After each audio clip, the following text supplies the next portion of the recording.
देखिए कि कैसे, यानी पता नहीं किस तरह की सोच है कि समझ नहीं आता कि without a women you would be born इस्लामी खानदान, क्योंकि खुश नहीं हो, खुशी कहीं हमें नसीब ना हो जाए, इससे हमें डर लगा रहता। क्या जन्नत में हम क्या जवाब देंगे अल्लाह मियाँ को, क्या खुश कैसे थे आप, आपको तो रोना चाहिए था। मुसलमानों को इजाजत है, उनके पास जगह है और मुमकिन है कि वो खड़ी हो। ईरान में थोड़ी होगा, हिंदुस्तान पे हमला किया उसको सेलिब्रेट कर रहे हो। पोर्ट कासिम है कराची के पोर्ट का नाम जी, तो बताइए ये वो उमैयद जिन्होंने बेड़ा गर्क किया मुसलमानों का, लेवल 0 पे है औरतों की।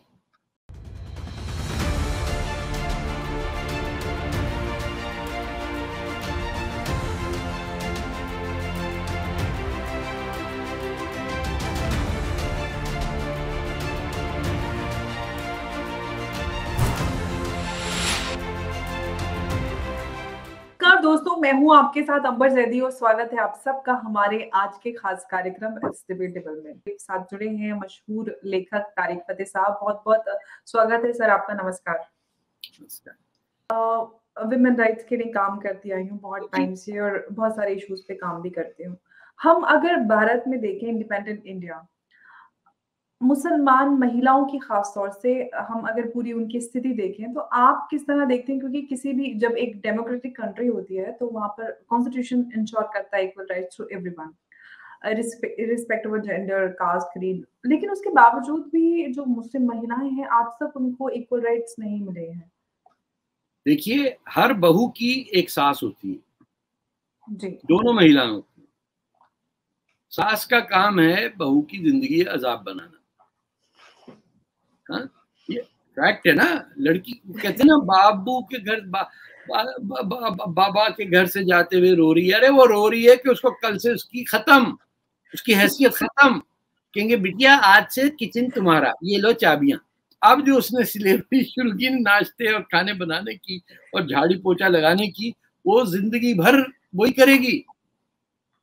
तो हम खुद कौन सा किसको ट्रीट कर रहे हैं कि हम किसी से कहें कि हमारे साथ ट्रीटमेंट ठीक नहीं हो रही।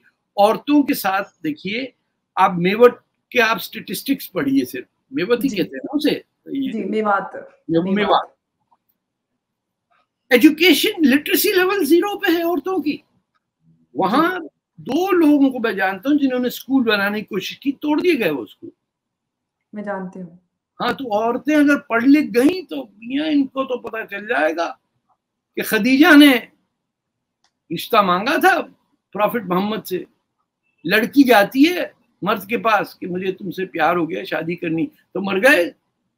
फिर क्या होगा? अरे अंदर ही बंद करके रखो इन्हें। किसी एक मुसलमान ने पिछले 1400 साल में बेवा से शादी की है, अपनी पहली शादी? Not one person. आप मुझे कोई खलीफा बताइए जिसने कहा हो कि पहली शादी में बेवा से करूंगा, क्योंकि ये तो सुन्नत होनी चाहिए। पहली शादी मुसलमान लड़कों को तो बेवा से ही करनी चाहिए ना। प्रॉफिट मोहम्मद ने की थी। ना ना ना ना भैया, नहीं भैया, जब 9 साल की मिल रही तो 50 साल की औरत से कौन शादी करेगा? और नूपुर शर्मा के पीछे लगे हुए, सर तन से जुदा, सर तन से जुदा। क्या? अरे आपने अगर दिखाई ठीक नहीं दिख रही तो हरकतें ठीक कर लो, लोग तुम्हें एक्सेप्ट कर लेंगे। किसी जमाने में जो लोग नास्तिक होते थे उन्हें तो जान का खतरा रहता था। आज तक आप देखिए एक्स मुस्लिम तक घूम रहे हैं इधर उधर, बड़े टीवी पे आके बहस करते हैं, बड़ी हिम्मत की बात है उनकी।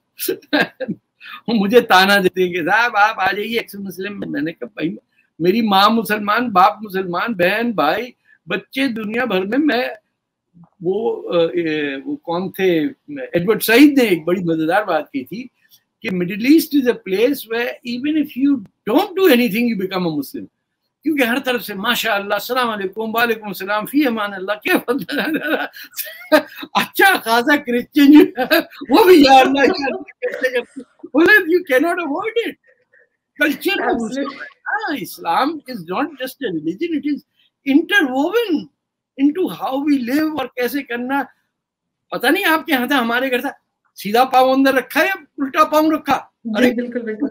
क्या याद है भाई, अम्मा हमारे ने कहा पहले सीधा पाँव आएगा। हाँ, घर से बाहर निकलो तो सीधा पैर निकाल के जाओ पहले। मैंने किस टेंशन में डाला, मैं तस्मे अब अंदर आके खोलूंगा, मैं ये थोड़ी नहीं, घर में आना है तो सीधा पाँव पहले आएगा। अच्छा, मैं टॉयलेट पे जाने के लिए भी अलग पैर होता था, वो डेजिग्नेटेड उल्टा पाँव, लोटा किस तरफ रखना है वो भी तय होगा खुदा के वास्ते, लोटा मक्के की तरफ नहीं करना, टॉयलेट इस तरफ नहीं करना। अरे भैया कंपास लेके जिंदगी गुजार रहे हम, किस डायरेक्शन से कौन सा फरिश्ता हमारा चपत लगाने आएगा, और एंड में जाके प्रॉफिट की फैमिली का कत्लेआम कर दिया।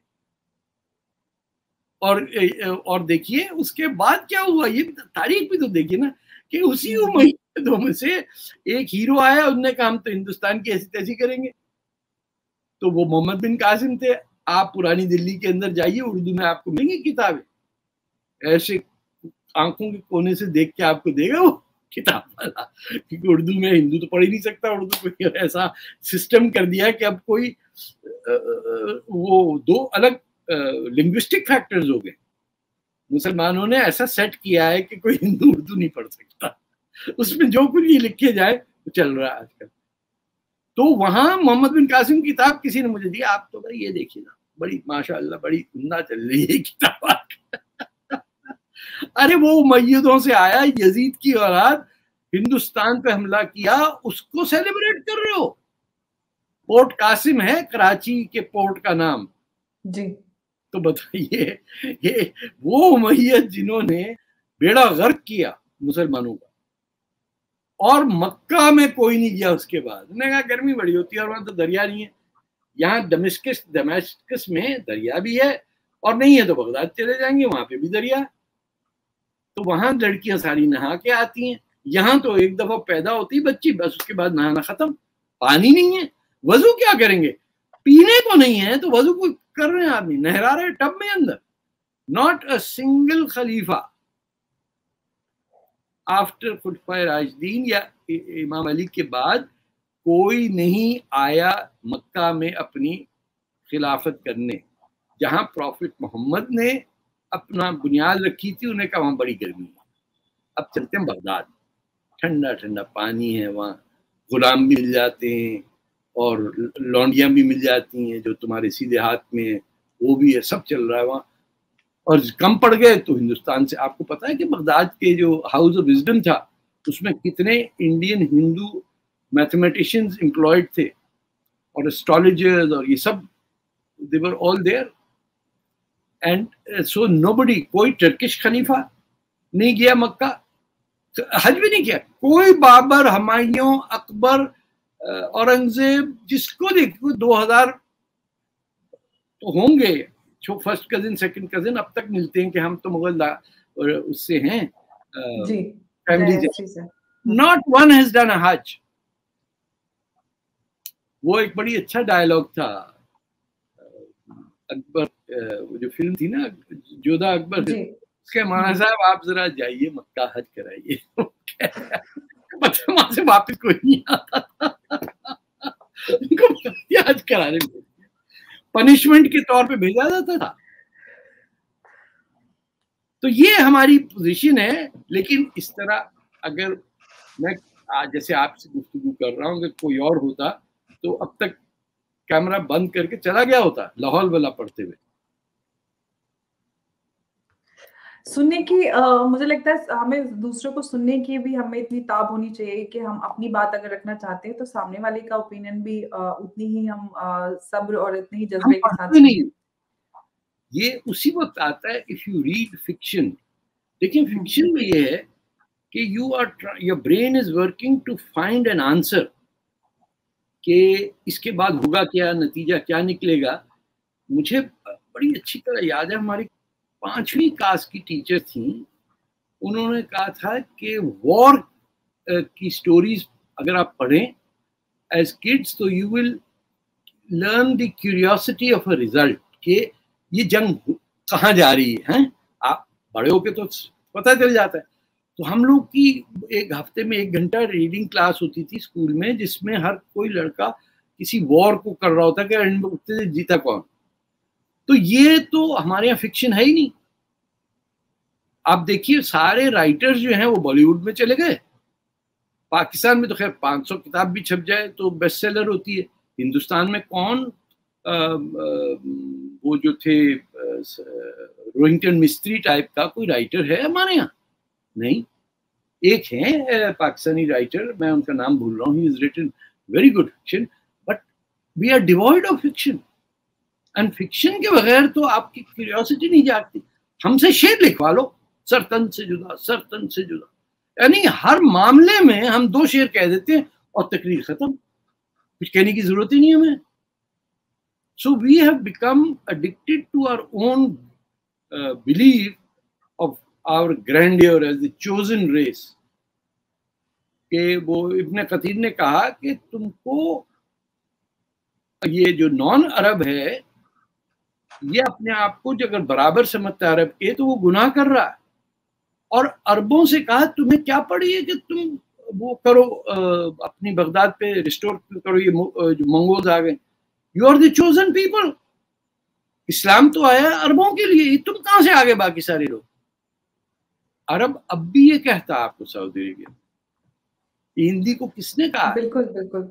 लेकिन सर वही सवाल है कि आज तक जो हम विमेन की हम बात कर रहे थे, विमेन राइट्स की, या जो इंडिया में विमेन राइट्स की अभी हालात हैं, खासतौर से मुस्लिम महिलाओं की मैं बात कर रही हूँ, उनको अभी भी उनकी शादी में उनकी कोई प्रोटेक्शन नहीं है, फाइनेंशियल सिक्योरिटी नहीं है। अभी भी हमने कितने सालों ट्रिपल तलाक की लड़ाई लड़ी और लोग लगता ये था कि ट्रिपल तलाक खत्म हो गई, लेकिन अब तलाक के हसन के केसेस आना शुरू हो गए हैं, किस तरह से उसको मिसयूज कर रहे हैं। तो कहने का मतलब ये है कि आज भी मुस्लिम महिलाओं को उनके वो सिक्योर्ड नहीं है अंडर कॉन्स्टिट्यूशन ऑफ इंडिया। ऐसा कब हो पाएगा? मैंने तो यूनिफॉर्म सिविल कोड के लिए भी पिटीशन डाली हुई है कई साल से, लेकिन उसके लिए हमें समर्थन नहीं मिलता। जैसे मदनी साहब जैसे लोग हैं, वो ये कहते हैं कि अगर ऐसा हुआ तो हम सड़कों पर उतर आएंगे, हम ईंट से ईंट बजा देंगे। औरतों से क्या दुश्मनी है? आपको चाहिए आप कहें कि अगर ये नहीं हटा तो हम मुसलमान से शादी नहीं करेंगे। क्यों हिंदू से नहीं करें शादी? हिंदुस्तानी है ना वो भी। तो वो जिसे कहते हैं ना क्या, रिवर्स लव जिहाद जी। सारी मुसलमान लड़कियां बात ही नहीं करनी। मेरी तो एक नीसीज के अंदर 7-8 हैं, किसी ने की नहीं है शादी मुसलमान से। वो देख के अपने अब्बा को देख के ना वो समझ जाती है कि अंकल भी चुआ चाय मंगा देते हैं, अरे यार नरगिस चाय तो पिलाओ। मारने के इस चक्कर में कौन सा किसका गरम चाय, डैड यू टू। तो you will have to stand up, because सबसे ज्यादा एक्सप्लॉयटेशन औरत की, मुसलमान औरत की, उसकी सास करती है, और वो अपने बदले लेती है जब वो बहू थी, और वो कहती है माँ के पैर के नीचे जन्नत है, इसीलिए वो ठुड्डे मारती है। ये हर एक के घर में तो नहीं होता, लेकिन आप देखेंगे कि मेरी भी बहनें हैं जी, जिसका ससुराल भोपाल में था, वो तो खुश है अभी। जो बेचारी जो सास के साथ रहती थी, खैर शी पास्ड अवे कोविड-19 में, उनकी very close to me, suffered a lot and by Muslim mother and a Muslim mother-in-law। ये मर्द इतना जुल्म नहीं करता है जितनी उनकी दूसरी जनरेशन करती है। आपका ऑडियो शायद म्यूट हो गया। जी जी सुन पा रहे? जी जी जी बिल्कुल बिल्कुल। तो मैं आपसे ये कहना चाह रही थी कि आप औरतों को क्या मैसेज देना चाहते हैं? आजादी के 75 साल हो गए हैं, किस तरह से वो अपने हक को वापस लें, क्योंकि 75 साल में मुसलमान महिलाओं को आज तक बराबरी के हक नहीं मिले, और इसका जिम्मेदार उनका खुद का समाज है। भारत के लोग नहीं, भारत की सरकार नहीं है, अपना ही समाज है, वो लीडरशिप जिन्होंने आपको चाहिए आप कहें खुल के कि ये हम सुन्नत रसूल और अपने पैगंबर का रास्ता ढूंढेंगे, और हम प्रपोजल देंगे लड़के को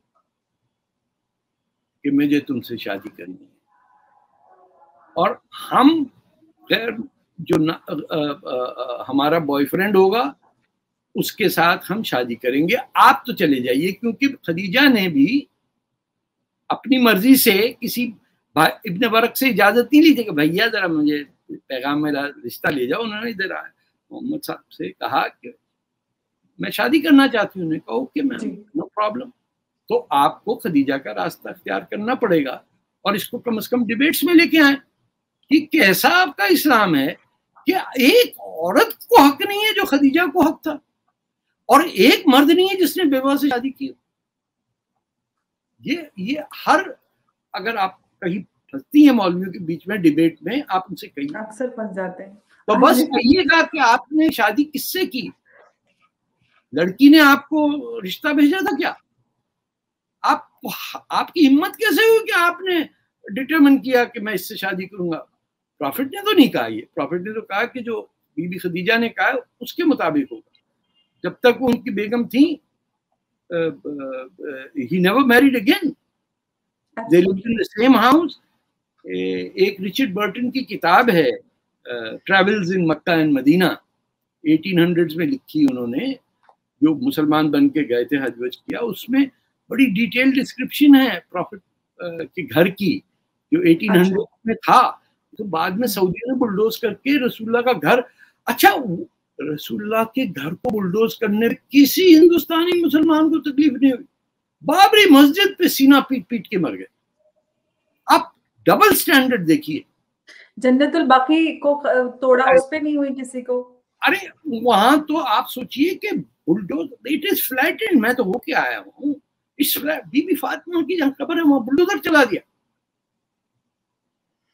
अरे छोड़ दे, सीधी बात यह है कि आपके धर्म में, आपके मजहब में आप बड़ा चीखते हैं ना, आपकी शक्लें खराब होगी चीख चीख के।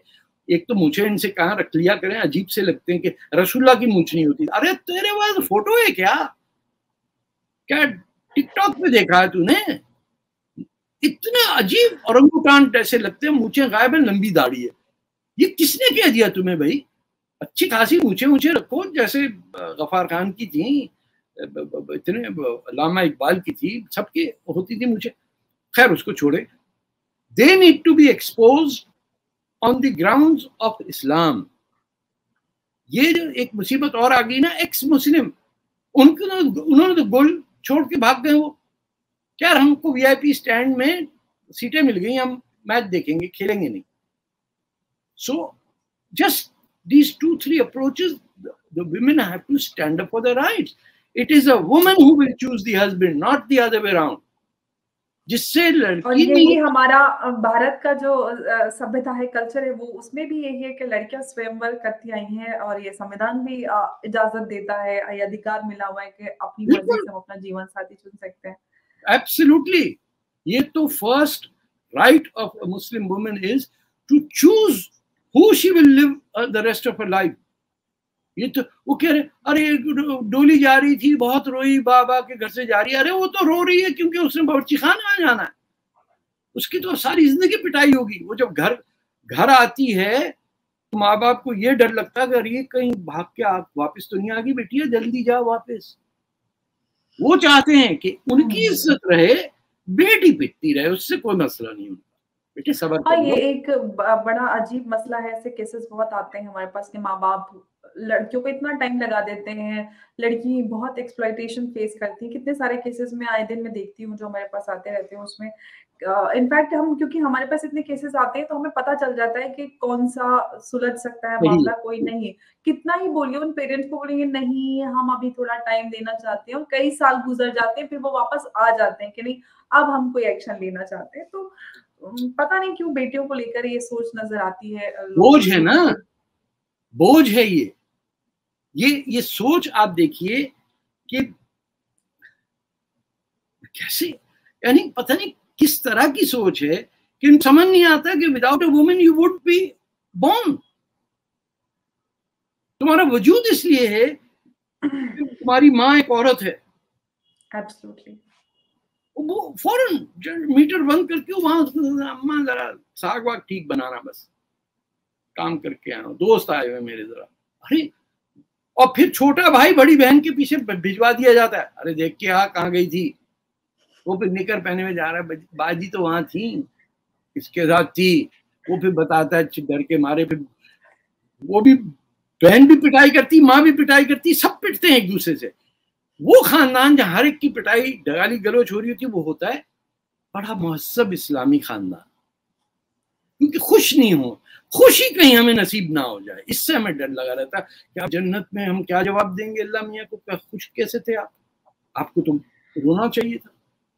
सो we are in a bad shape. लेकिन India is the only place जहाँ मुसलमानों को इजाजत है, उनके पास जगह है और मुमकिन है कि वो खड़ी हो। ये ईरान में थोड़ी होगा। बिल्कुल बिल्कुल, ये आपने सबसे अच्छी बात कही है कि इंडिया ही एक ऐसी जगह है जहाँ पर मुसलमानों को, खासतौर से मुसलमान औरतों को वो अधिकार मिले हुए जो शायद कहीं पे भी नहीं। और बाकी जो चीजें बची हुई हैं, जो अभी बाकी बहुत कुछ पाया है, लेकिन अभी जो बाकी है वो भी हम यहीं से ले सकते हैं, यहीं से उम्मीद है।